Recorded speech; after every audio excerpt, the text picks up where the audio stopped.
I'm Brad Cooper and welcome to Choice Cuts, what's cooking in beef this week.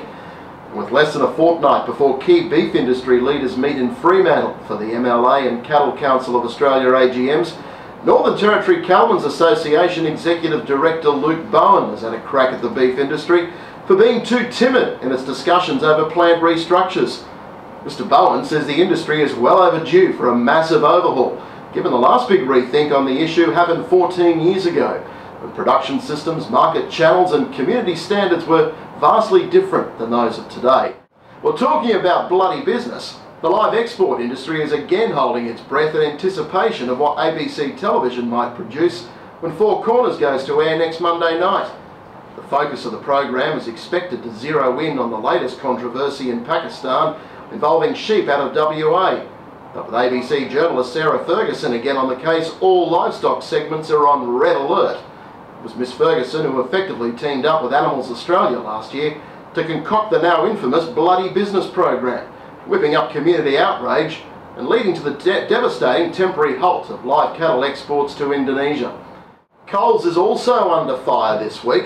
Victorian beef producer Jim McDonald is firing up and waging a Facebook war against the retail giant, saying it isn't coming clean on its decision to force new animal welfare compliance orders on its Australian pork suppliers, while standards from its overseas suppliers remain hazy.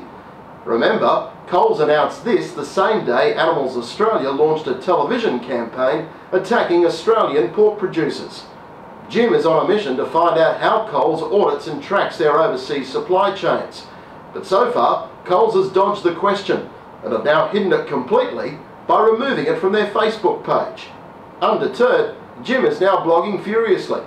I think it is grossly unfair of Coles to throw Australian farmers under a bus while they soak up the glory from Animals Australia's recent campaign against factory farming, when they cannot give a public guarantee that their imported produce does not come from factory farms. It's food for thought. Speaking of big storms, I'm catching up with US analyst Dave Nelson, who's Rabobank's Chicago-based global strategist for animal proteins and grains and oilseeds, ahead of his visit to Australia next week for a round of meetings with clients and industry chiefs. Dave's main messages are positive for Australian producers. He comes to discuss the impacts of the liquidation of the US herd and the lack of overall growth in beef production globally.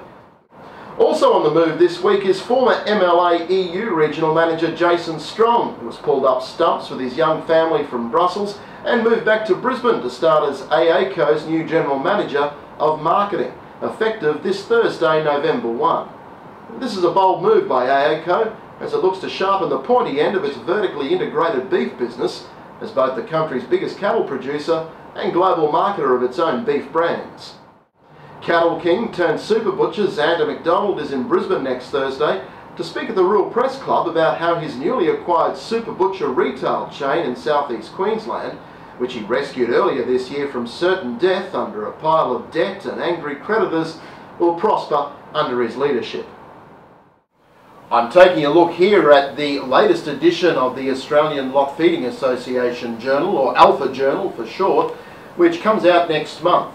It features Sean Sturgis, the manager of JBS Beef City Feedlot at Toowoomba, on the front cover, and Sean there is holding the award that JBS won at the latest BeefX conference on the Gold Coast. We have a 30-page report which wraps up the whole conference. Plenty of great reading in this particular edition. So look, if you've got a meaty story to tell me on Twitter, why not drop me a line? I'm Brad Cooper, and I'll see you around like a rissole.